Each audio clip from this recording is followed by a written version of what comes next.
सपने वो नहीं जो हम सोते वक्त देखते हैं, सपने वो हैं जो हमें सोने नहीं देती। इसी मोटिवेशनल कोट के साथ हम लोग इस वीडियो को शुरू करते हैं और नॉलेज सुनी चैनल पर आपका हार्दिक स्वागत और अभिनंदन करता हूं। और हम लोग आज देखने वाले हैं इस क्लास में एलसीएम और एचसीएफ के कुछ इंपॉर्टेंट क्वेश्चन जो कि आरआरबी, एनटीपीसी, ग्रुप डी और अन्य सभी एग्जाम के लिए बहुत ही महत्वपूर्ण है। तो आइए शुरू करते हैं। पहला क्वेश्चन है, वह बड़ी से बड़ी संख्या ज्ञात करें जिसे 2930 एवं 3250 में भाग देने पर शेष क्रमशः 7 एवं 11 बचता हो। तो इस तरह क्वेश्चन अगर आए तो कैसे सॉल्व करेंगे आप? तो 2930 और 3250, सबसे पहले तो कितना है? 2930 है। 2930 कह रहा है कि 2930 एवं 3250 में भाग देने पर शेष क्रमशः 7 और 11 बचता हो। तो इसका मतलब इन दोनों में 11 हमें घटा देना है। ठीक है, क्या करना है? 11, 7 और 11, पहले वाली से 7 और दूसरी वाली से 11 घटा देना है। तो 10 से 7 गया 3, 2, 9 और 2। इसमें कितना बच रहा है? 10 से 1 गया 9, 4 से 1 गया 3, 2, 3। इसका एचसीएफ हमें निकालना है। तो एचसीएफ आप कैसे निकालेंगे? इसके और इसके बीच का अंतर कितना है? वो है 316। क्या है? 316। 316 को हम अगर 4 से डिवाइड कर रहे हैं तो देखिए आप, 4 सत्ते 28, 4 नवाई 36। ठीक है, इसका मतलब क्या हुआ? 79 जो है 316 का गुणज है। ठीक है, इसके आधार पर आप कह सकते हो कि ए वाला ऑप्शन सही होगा जो कि 79 है। ठीक है, चाहे 79 हो, अगर 79 की जगह पर 316 भी दिया होता तो वो आपका एचसीएफ होता। एचसीएफ आप इस तरह से निकाल सकते हो। इन दोनों के बीच का अंतर 316 हुआ और 316 79 का गुणनखंड है। तो पहला ऑप्शन सही है। नेक्स्ट, इसी दो संख्याओं का लघुत्तम समापवर्तक 2310 है एवं उनका महत्तम समापवर्तक 30 है। यदि एक संख्या 7 गुणे 30 हो तो दूसरी संख्या ज्ञात करें। जो एक पॉइंट लगा है कि यहाँ पर एक गुणा का निशान है। ठीक है, यहाँ पर गुणा का निशान है, इंटू का। तो देखिए पहला इसका फार्मूला क्या है? पहली संख्या गुणे दूसरी संख्या क्या है? दूसरी संख्या हमें ज्ञात करना है एलसीएम इंटू एचसीएफ। ठीक है, पहली संख्या क्या है? पहली संख्या है 7 गुणे 30।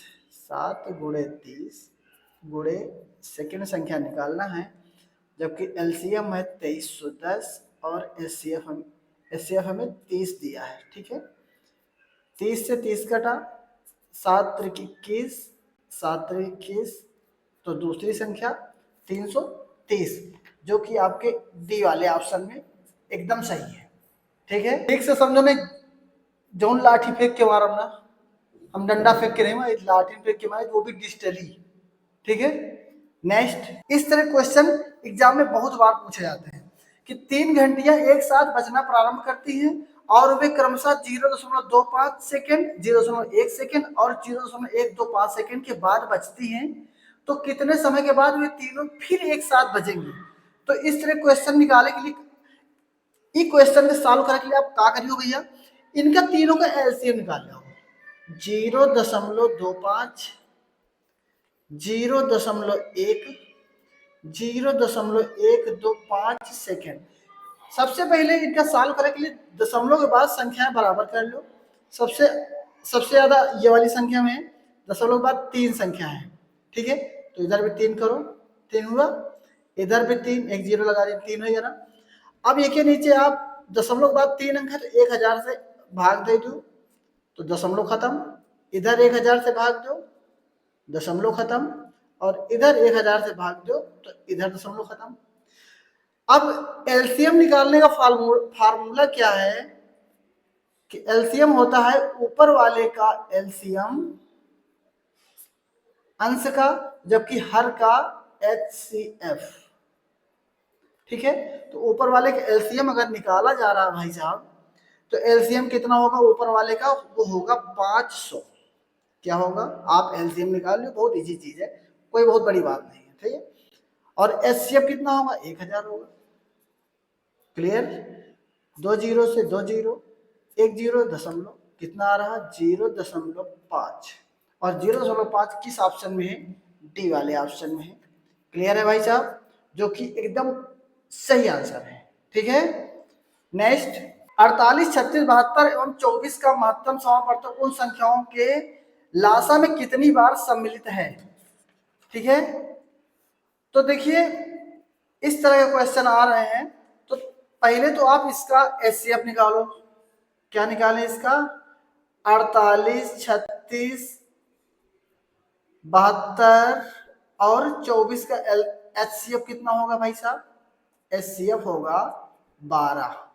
क्या होगा, 12। देखिए 12 एक ऐसी संख्या है जो सबको भाग कर रही है, काट रही है, ठीक है। और अगर इसी का एलसीएम निकाला जाए तो एलसीएम होगा 144। क्या होगा, 144।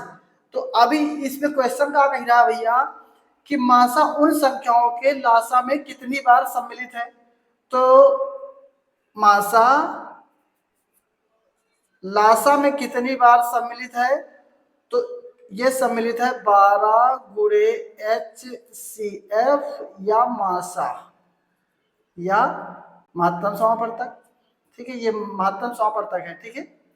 जैसे लघुत्तम समापवर्तक लिखा उस तरह से महत्तम समापवर्तक लिखा है। तो एचसीएफ लिखा तो 12 गुना एचसीएफ का 12 गुना कितनी बार, 12 बार, जो कि आपके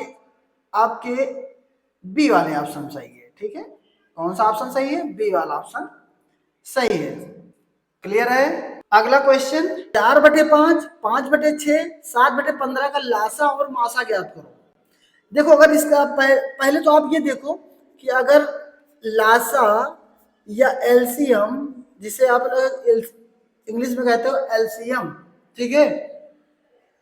अगर किसी संख्या का एलसीएम निकालना है तो ऊपर वाली संख्या का एलसीएम निकालते हैं और नीचे वाली संख्या का एचसीएफ।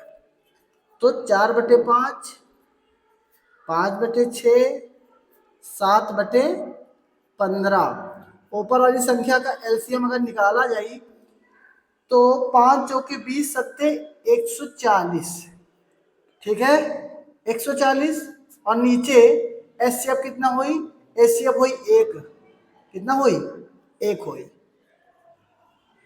क्लियर, तो एलसीएम हुआ आपका 140, आपका पहला आंसर तो ये हुआ। और अगर मासा निकालना हो तो 4/5, 5/6, 7/15, मासा निकालने के लिए क्या करते हैं, ऊपर वाले का मासा या एचसीएफ, नीचे वाले का एलसीएम या लघुत्तम समापवर्तक, ठीक है। ऊपर वाले का एचसीएफ और नीचे वाले का एलसीएम, एचसीएफ इस तरह से निकाला जाता है। मतलब एलसीएम अगर निकालना है तो ऊपर वाले का एलसीएम, एचसीएफ निकालना है तो ऊपर वाले का एचसीएफ। याद हो गया। तो ऊपर वाले का एचसीएफ कितना हो रहा भाई, एचसीएफ हो रहा है 1, वही एलसीएम कितना हो रहा है, एलसीएम हो रहा है, एलसीएम कितना हो रहा है, 15 दूनी 30, आप 30 कर दीजिएगा, इसका आप एलसीएम हो जाएगा। तो पहले तो एलसीएम कितना हुआ 140, वहीं एचसीएफ हुआ 130। मिलते हैं अगली क्लास में, तब तक के लिए अगर आपको क्लास ये अच्छी लगी आप लाइक शेयर सब्सक्राइब करना मत भूलिएगा। मिलते हैं अगली क्लास में, तब तक के लिए जय हिंद, जय भारत।